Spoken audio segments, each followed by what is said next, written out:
of Infinite Variety Productions, as well as the playwright of the play you're about to hear tonight, which is In Their Footsteps. Very quickly, Infinite Variety Productions, IVP for short, is a not-for-profit theater company dedicated to spotlighting events and stories from women's history, as well as those in the present day and possible future events. If you'd like to learn a little bit about IVP, we're not going to go into it because we want to get started with an exciting night we have tonight. You can actually go into the chat and we're going to put a website for IVP, which is www.infinitevarietynyc.org. Keep that link, and we'd love to hear from you guys at the end of tonight because there is a comment section on it. A little bit about what you are going to hear tonight. In Their Footsteps is a play based on 5 oral histories of 5 American women who served in the Vietnam War. I took those 5 oral histories and created a play that has toured all around New York City. It went over to the Edinburgh Fringe Festival. It has been hired by numerous veteran as well as corporate organizations, and actually was set to go to Italy, supposed to happen right now, which we're hoping is not canceled, but just postponed until we can safely continue to tell this story. A little bit about what you're going to see tonight is as soon as I am done here, you're going to watch a Zoom performance reading from the actors who have been with this play for quite a long time. It is an unedited, very raw reading of the script. We wanted to give the actors a chance to come together and to just read the play because it's been quite a while. If you liked it and you'd like to see or hear something that has been in the works for the past few months, we actually created an audio or radio play of it. So we're also going to put the links of where you can listen to the audio play. For the audio play, I'd like to thank quite a few people very quickly. The actors who you're also going to see tonight, which is Kate Zeckerly, Crystal Bethel, Krenna House, Caroline Peters, and Nikki Hazardus, as well as, of course, the women who I'm honored to be able to tell their story.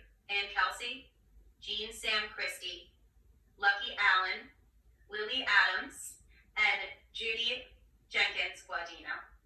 Andrew Dunn, as well, who is the sound editor and my co-director for this, and Kelly Teaford, who has produced this entire event.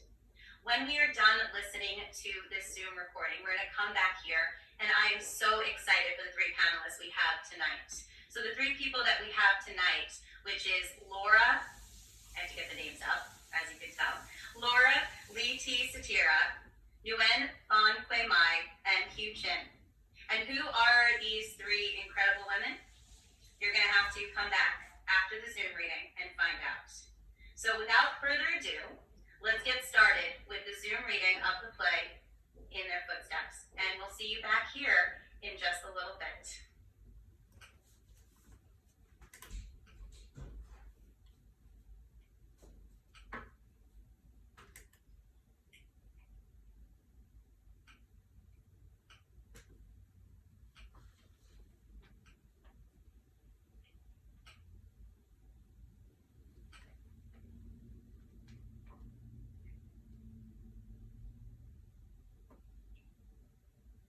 In Their Footsteps, written by Infinite Variety Productions.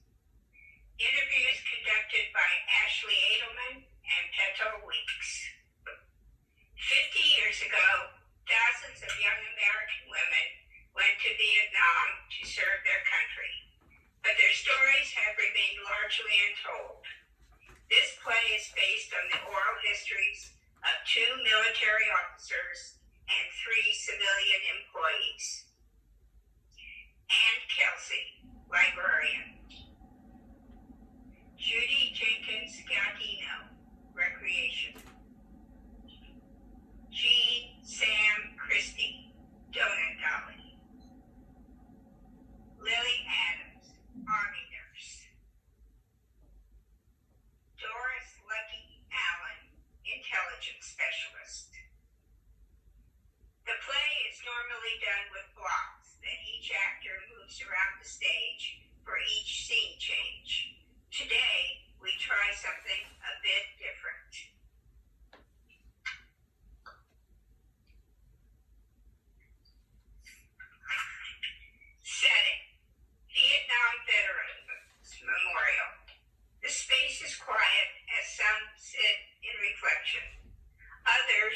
unsure of what to say, and some simply telling simple anecdotes with only those they know. Anne and Jean sit next to each other.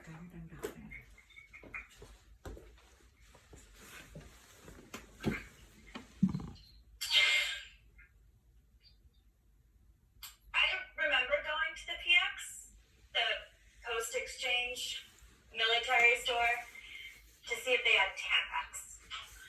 Well, if any did show up at the PX, the men would just grab them. Yep. Guys use them to clean their guns. Well, they were really excellent for cleaning the M16s. Well, you know, for the barrels of the M16. Well, I also remember the PX because it was Joni Fowler I went to the PX with from the train. I'm following her up to the checkout, and there were these gold coins right there by the register. Ooh, chocolates! Well, for me, growing up in Wisconsin, gold coins were chocolate coins, but the PX, they were condoms. Yeah, they were condoms. And Joni was so embarrassed, but it still makes me laugh to think, oh, chocolates. Lots of stories. I go and talk to high school students about my time there, and they listen. Well, I don't catch any of them dozing off. That's a good thing. I mean, when we went, we had no frame of reference. I didn't have a clue what to expect in Vietnam. At the time, I had a job in Kalamazoo, Michigan to be a teacher. I had a job in Kalamazoo, Michigan to be a teacher. Setting, school.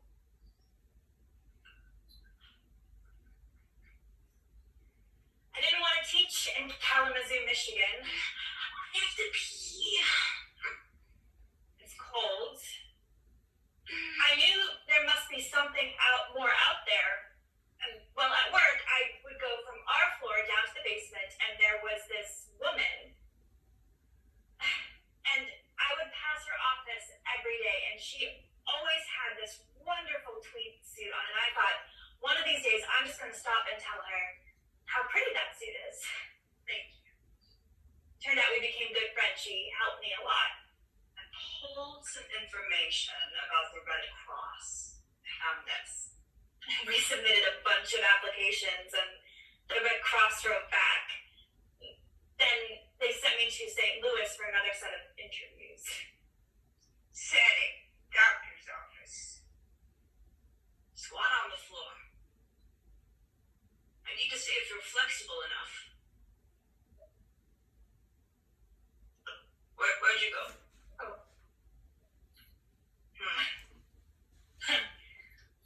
Wasn't that strange? That was very strange. Well, I was born with polio, and I guess they were looking for people who could walk and talk. Silly enough to say, yeah, I'll go to Vietnam. But when they finally called and said, Do you want to go? yeah, sure, it'll be warm. I had no idea what to expect. Setting, present day. Yeah, I mean, I was hired by mail. I filled out the SFA, the standard government application form, and I mailed it in. And then I got the standard Vietnam handbook, which was also mailed to me. So after I talked to the recruiters, I didn't see another human being again until I got to sign on. I was so excited, though. I just kept thinking, oh boy, I've never done anything like this before. I thought I was on the right track.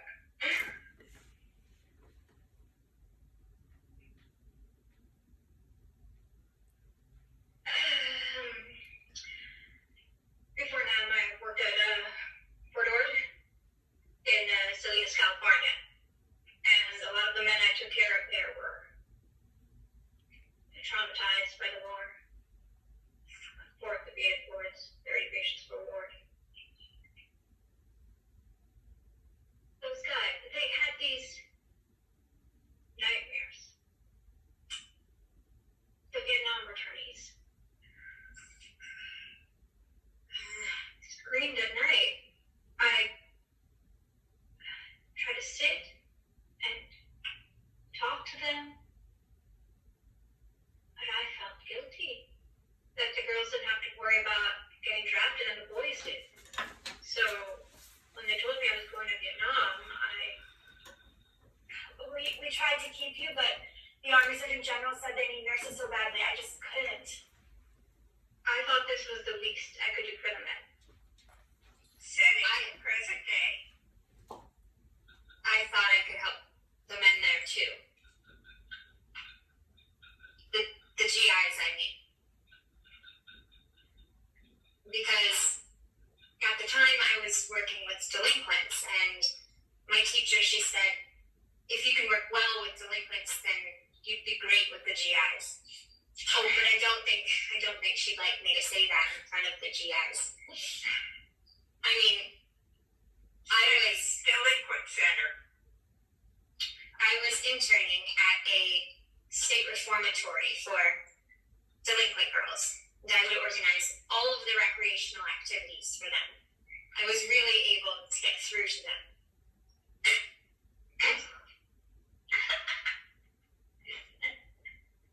My teacher, who had worked with Army Special Services in both Europe and Korea, said, if you can work well with delinquents, you'll do great with the GIs. So I signed up for Germany, and I had visions of skiing in Switzerland on the weekends. Setting recruitment center. Well, I'm sorry, but Europe is filled. We're sending you to Vietnam. I didn't really know if I wanted to go to Vietnam. Oh! It'll be just like Korea. No. In Korea, the women were safe and we were not. Setting present day. Well, even if something did happen, we had our white cards, our Geneva Convention cards, one side written in English, the other in Vietnamese, and if you were ever captured, you were meant to hold it up, right? I had no idea that wouldn't work. I never was exposed to war, so. I had already served in the Korean War when I found out that some women were going to Vietnam and said, I want to go. Still, I had no preconceived notions of what to expect of Vietnam, but that was okay because, you see, my mother, we and my family, we were all black, but my mother, she was accused of being Caucasian. So I remember this one time we were walking down the streets of El Paso, holding hands with our mother, and this white woman. What's that white woman doing walking along there with those two little niggas? And my mother looked at her and moved right along. So I knew then, now, and in Vietnam who I am. And even if things happen, God has me, so it'll be okay. I joined. I went to Oakland, where there's a military base with an airstrip. It was late at night when I left from this huge hangar that was just packed with guys. I mean, I didn't see any other women, just me, all these guys, and that costume. Right, the proper attire we needed to travel in. To wear a girdle. Oh yes, the quote-unquote uniform. Right. Girt, suit jacket, hose, pumps, gloves, hats. And stockings with garters that will just dig into the back of your thigh. Unbelievable, on a 22-hour flight. And August 25th, 1969. The day I left. It was January of 1967 when I left. September of 1967. October of 67. October 1969. So many years ago. I'll believe that. The women look at each other and make a decision to go back into their memories and tell their stories. Some with hesitation, others with excitement, and some unsure. They each have a moment. They have each taken out an item from their past. These items can be put on whenever the character becomes her younger self.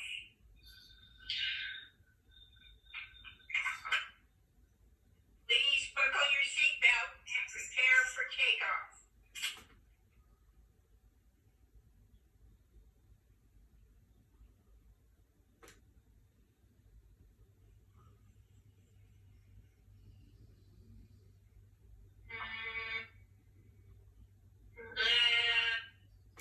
Left, right, left, Debonair. left, left, left, Debonair. right, left, left, left, right, left, left. Welcome to the Anaheim. We land at night with no lights, and they open the door, and the first impression is just this heat coming in, and they take the ladies off first, and then the military starts yelling at the guys. I learned quickly that's how they do things here. We get our luggage, get on a bus, and as we drive away, I see this little bit.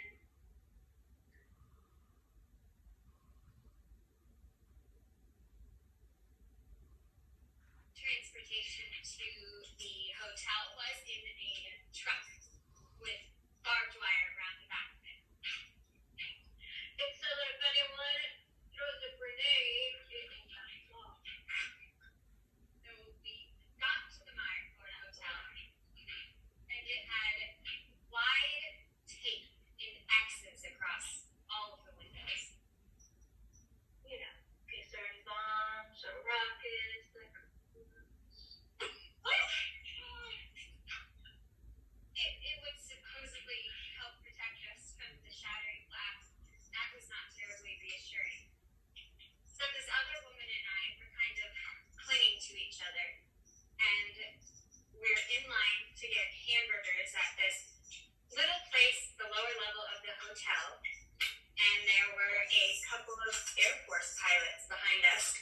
Hey, you new to the country? That's an understatement.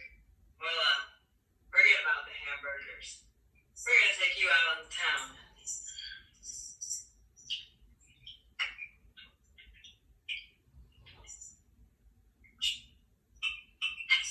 Wow. Where are we? The, rooftop at the Caravel Hotel. Hey, you see those flares in the distance? Mhm. Help the guards see if there are any snipers trying to sneak in. It looks romantic. First day there, and here we are, sipping a little wine, and I'm thinking, this is unbelievable. Oh gosh, my first night there? Headaches, front to the train.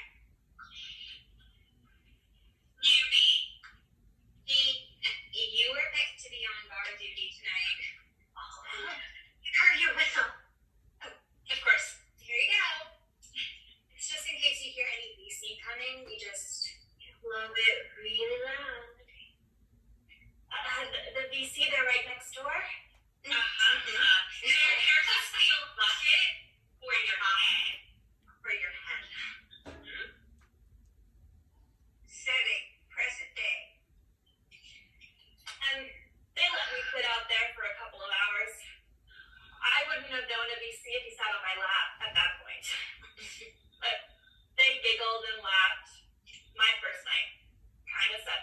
Kind of set the tone. Well, my first encounter in Vietnam, big roaches in the shower, which is how showers were in Vietnam.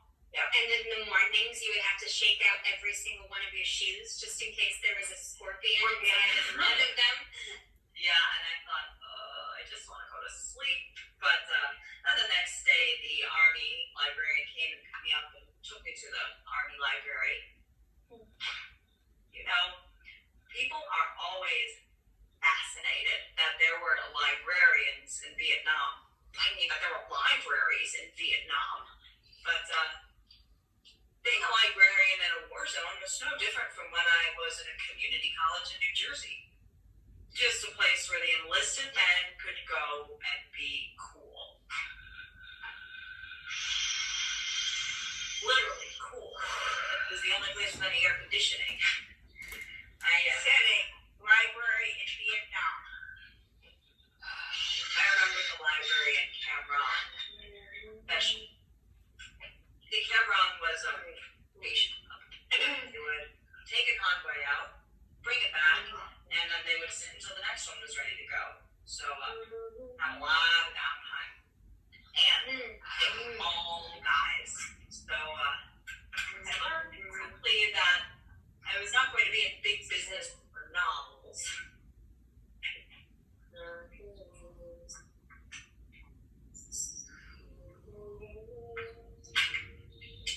Do you need a little help finding something to read? Say, you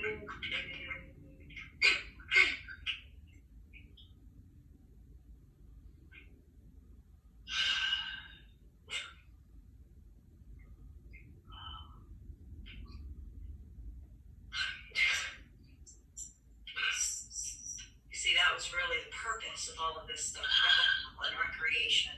The whole idea was to keep these guys out of trouble, and the guys paid attention. What's a nice girl like you doing in a place like this? What the heck are you doing here? And being in a library. Well, it's setting present day. Okay, well, most of them were familiar with libraries, and I acted like a librarian. So they looked at me differently than they looked at the other women who worked in the service clubs, who were there more to play games with them and to talk to them. It was so much more than that. Setting, recreation center. The special services had rec centers that were open from 10 in the morning until 10 at night. And we might have had as many as 500 soldiers come in just one day. The fellows just wanted to come to a quiet place to get away from the war. They could play cards as long as they were quiet. And we did have some musical instruments, and if the guys sounded pretty good, then we would organize them for a soldier show. Sometimes this GI will come in, and he'll sit down at the piano and play Mozart. People who are drafted are anywhere from high school dropouts to those who have their PhDs in physics, so you really have a mixture for this war because of the draft. In fact, one time, this fellow came in, and he had this battered canvas gym bag, holes all punched in it, and he comes up to me and says, I'd like to donate my services. I'm a magician. pigeons? Pigeons? You just arrived, went the whole flight, had it under your seat, and nobody knew that you had live pigeons in your bag? Let's put on a show. I'll be your assistant. Setting, magic show. He has this little velvet box. You'll put the pigeon inside, and well, there's an elastic little pouch that will collapse and become flat, and it has enough room so it's not going to hurt the birds. And then he made them disappear.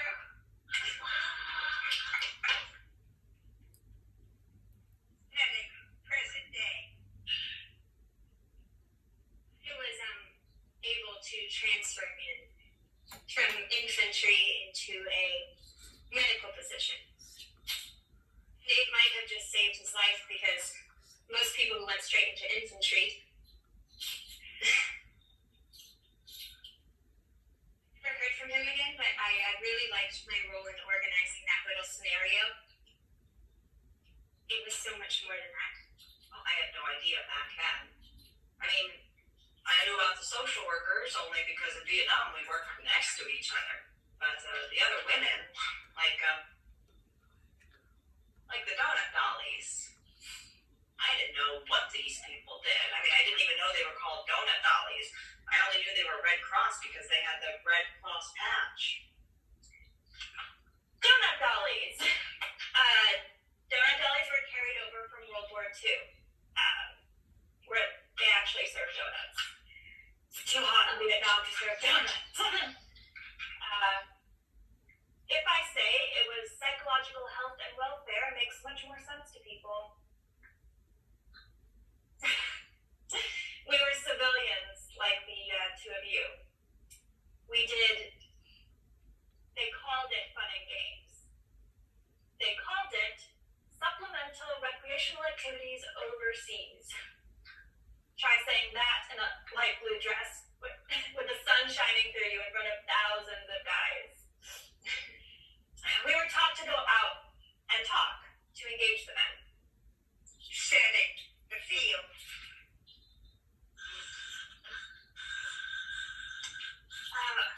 But we'll spend most of our time out in the field.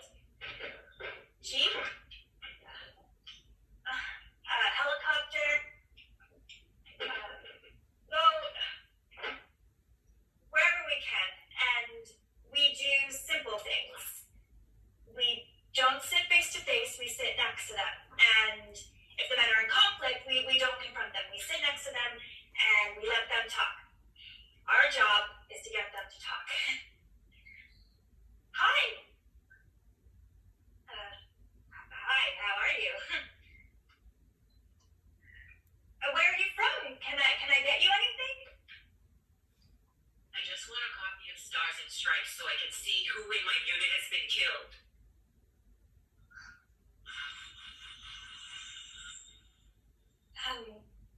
At the end of the day, if there's time we're asked to go to the hospitals, I walk into the burn ward and Setting the hospital.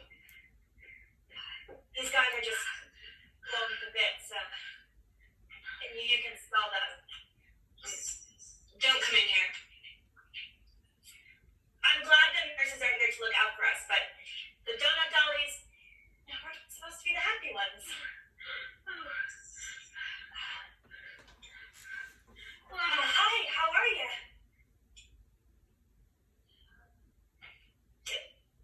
Where'd you get all that black pepper?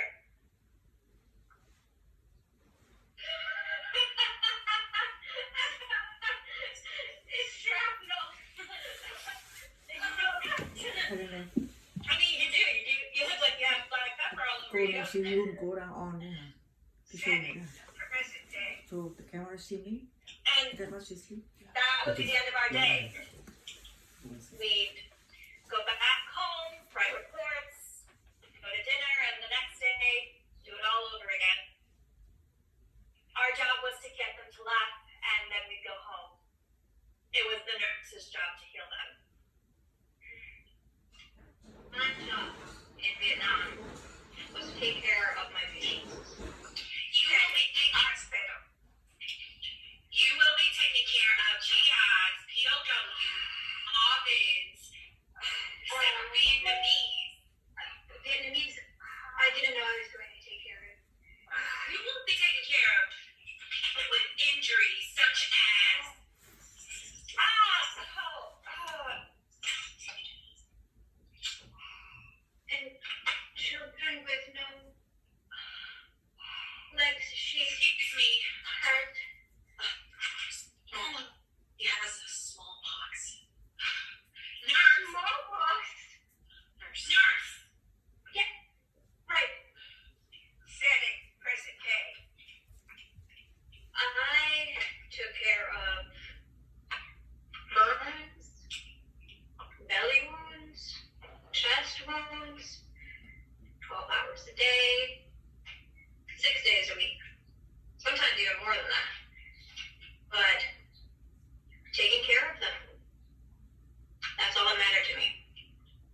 being shot by a sniper.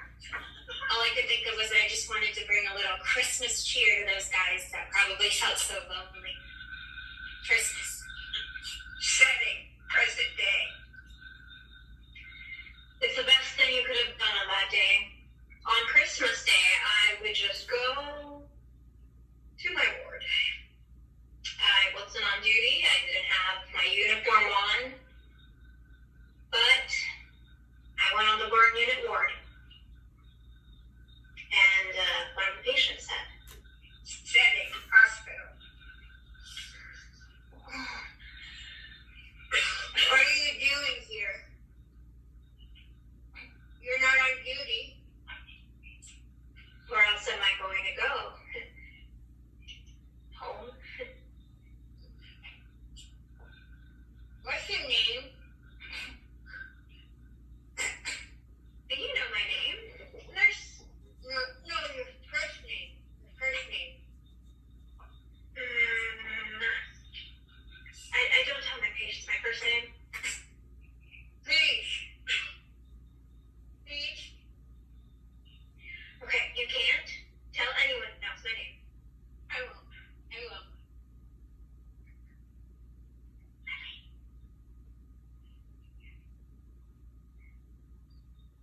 I promise I never will. I never will.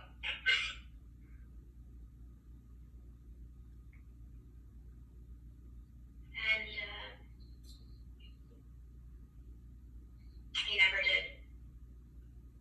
Setting, present day.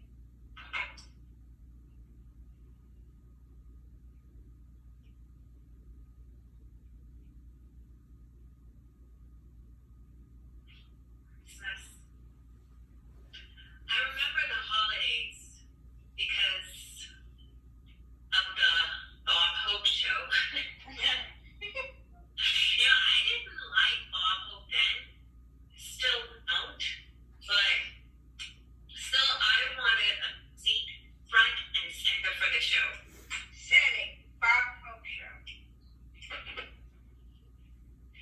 Hey, ladies and gentlemen, or I guess just gentlemen because we're here in Vietnam, but hey, there's some pretty ladies right there on my sides here. Well, I was talking to Marine the other day, and he was saying, I asked him, have you ever seen any John Wayne? And he looked at me, and he said, John Wayne, who's she? Thank you all for your service. Come on, ladies, let's get out of here.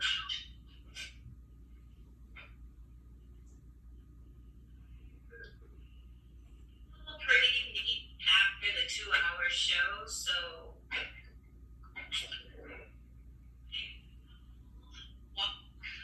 walk a bit all the way up to the top rim of the amphitheater. Look at the faces on the troops. Sad. Because the show is over.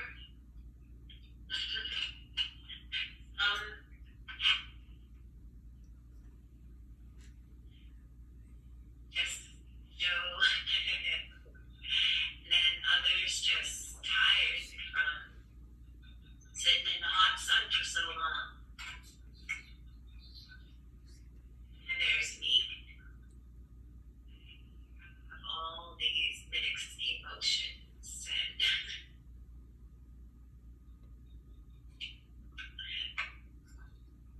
there on the top of the hill, this young man,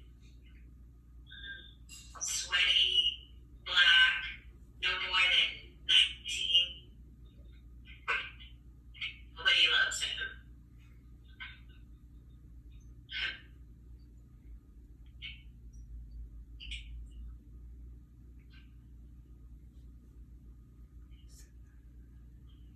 Want to wish you a Merry Christmas and a Happy New Year.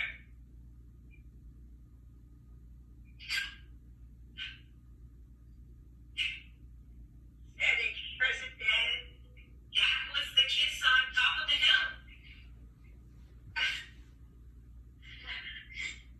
Lucky, all right.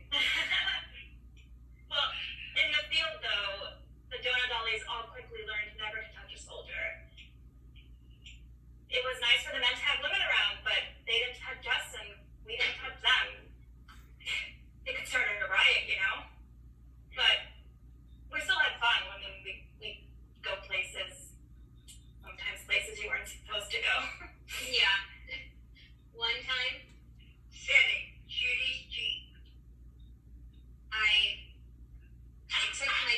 to a different part of town and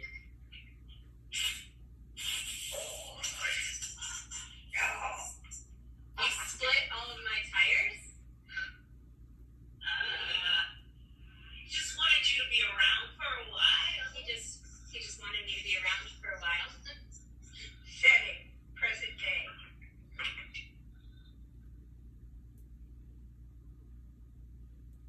Well, like you said,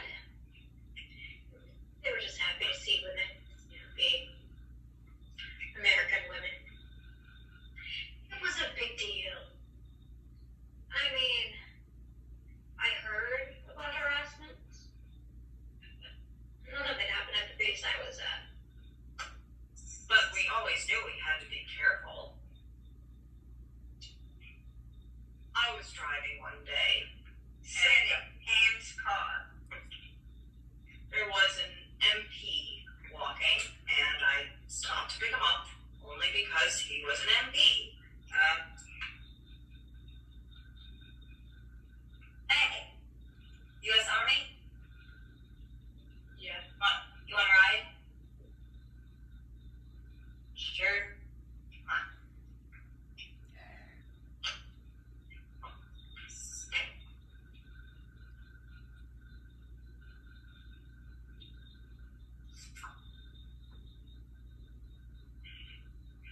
But don't you ever do that again.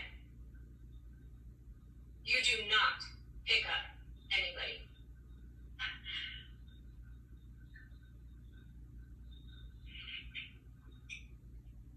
Never will. Setting, present day. After that, the only people I picked up were women. Well, if you put on a professional demeanor and attitude, then pretty soon they would see that you were not an available female for them. Then it was like having 500 big brothers. You know, actually, I remember I had a card in one of the libraries that I was stationed at, and it said, "Take a book to bed instead." No. Setting, Lucky's office. One time, little boy, that's what he was. Over to my desk. I was standing because I always left my uniform nice and neat.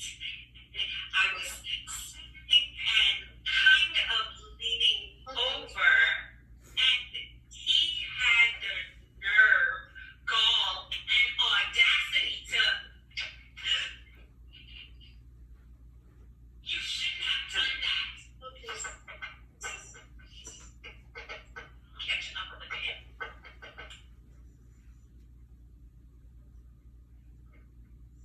Okay.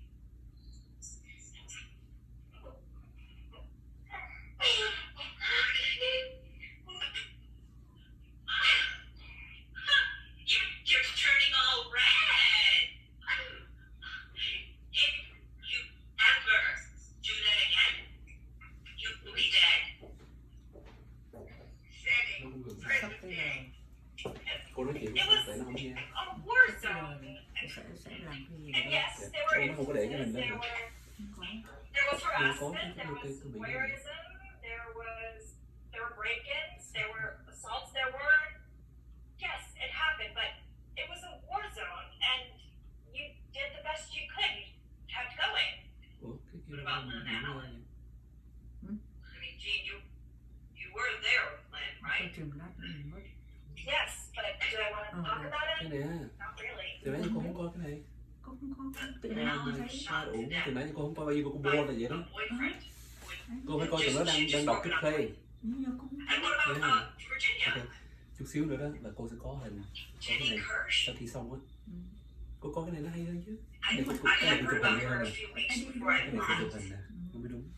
Attacked by a soldier Yeah. who was probably chừng high nào on có thì drugs. Dạ dạ có anh chạy. He stabbed her to death, and he was never even charged with that crime. And it wasn't until he was in prison years later with a different crime that he acknowledged that he killed. He first. There was another woman who was stabbed. My friend Pat was the director that went in and opened the unit again after she was stabbed. You just kept on going. Really? The hostile work environment excuse? Well, it wasn't just from the military men. Sending commanding officer's office.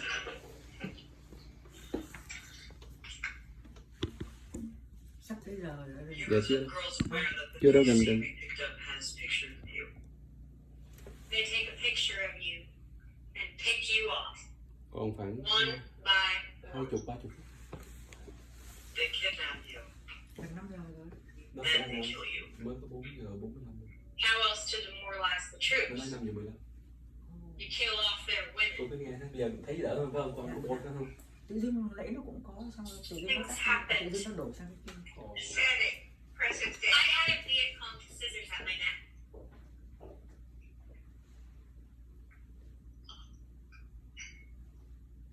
For the first few months I was there, everything was very quiet. I went over there in September of 1967 and the Tet Offensive, it took place in February of 1968. And one of the girls that I worked with at the time, she was opening up a club about 10 miles outside of Quinyon. So I went with her, and Tet took place. Setting bunker during Tet.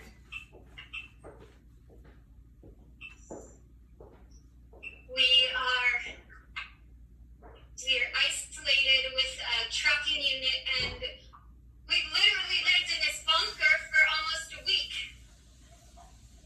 Quinyon is one of the areas that is overrun by the Viet Cong. They're broadcasting from the radio station. The city is taken. The city is taken! The fellows, they taught me how to shoot, so if we get overrun, then I'm just gonna shoot back. And I'm sick the last bullet from the hell. Setting present day. Hey.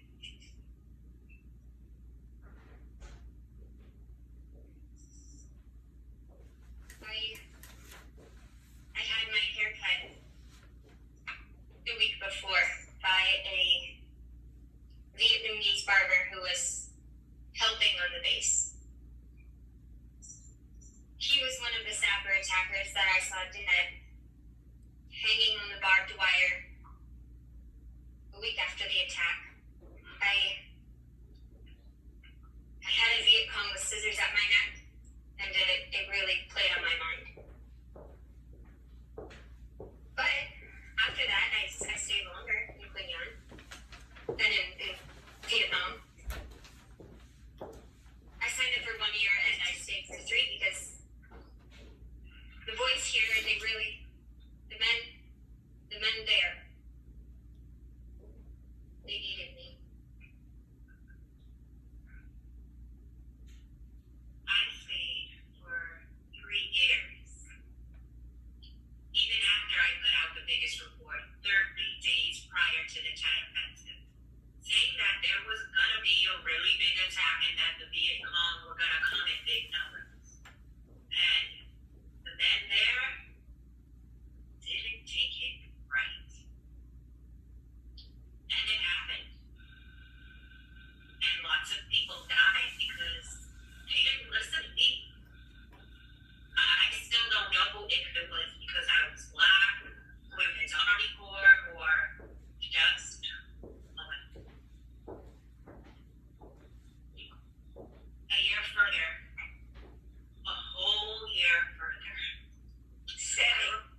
next to your dad.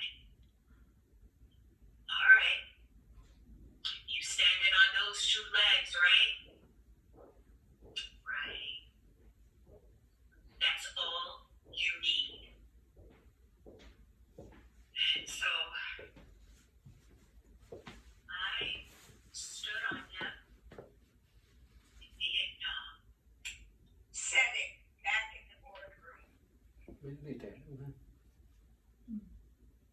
And I stood there. Này là những ngày họ play lại những cái Vâng, ca vâng, từ vâng. xưa. Yeah.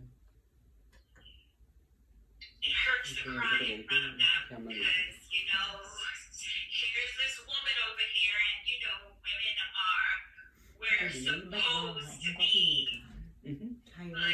No, tears Just depend. came down like rain. thì họ đang là đọc cái play đó. Vâng. Thì họ Thế chỉ thì muốn focus vô họ thôi.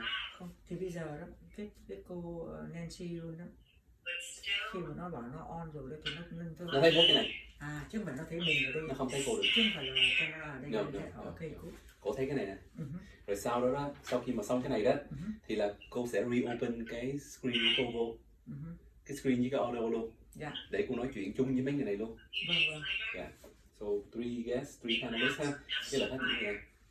enforced It'll be very engineering. nice. Cảm ơn ơn chúng tôi lên đây là cô không cách nào cô control được hết. Workshop, and a few days later, Yeah, they and put then out by some the more way- justifier. Yeah. Mẹ lên There coi were Ủa, cái này chỉ là cái này thôi.